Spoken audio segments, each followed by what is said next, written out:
پہلے کسی کو اپنا بولتے نہیں، اگر بولے تو چھوڑتے نہیں. یہ ہمارے دکن کی پہچان ہے اور یہ ہمارے حیدرآباد دکن کی ایک اچھی خاصی شناخت ہے. تو میں آپ سے ادب درخواست کرتا ہوں 20 نومبر کو مجلس اتحاد المسلمین کے حق میں ووٹ دینا ہے. مجلس کا نشان پتنگ ہے اور انشاءاللہ تعالی 24 تاریخ کو جیسا ملک بولے ہیں اور خالد بولے ہیں اس طریقے سے، ارے یہ تو سمندر سروں کا سمندر ہے، جہاں تک بھی جا رہا دیکھ لو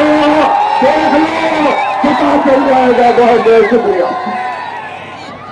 ہاں السلام علیکم. ایک اعلان ہے، ایک خوشخبری ہے، 2 خوشخبری سنا رہا ہوں. مفتی صاحب صحت یاب ہو کر الحمدللہ گھر پہنچ گئے. دوسری بات،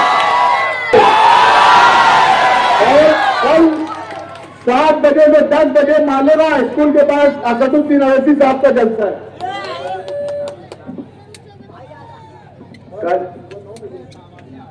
کل شام میں 4 بجے سے اسد الدین اویسی صاحب جو ہے شام میں، یاد رکھے عبد المالک نے جو ہے وہ ٹائم تھوڑا سی وہ ہے، شام میں 4 بجے شیر ہندوستان اسد الدین اویسی صاحب کمپاؤنڈ سے جو ہے اپنا پیدل دورہ شروع کریں گے عائشہ نگر اور اطراف کی بستیوں میں. اور ساتھ ہی ساتھ کل شام 7 بجے سے 10 بجے تک رونق آباد چوک میں ایک جلسہ عام مجلس اتحاد المسلمین کا منعقد کیا گیا ہے، جس میں مفتی محمد اسماعیل قاسمی صاحب اور اسد الدین اویسی صاحب اپنے خیالات کا اظہار کریں گے. لہذا تمام لوگوں سے گزارش ہے کہ وقت سے پہلے جلسے میں شریک ہو.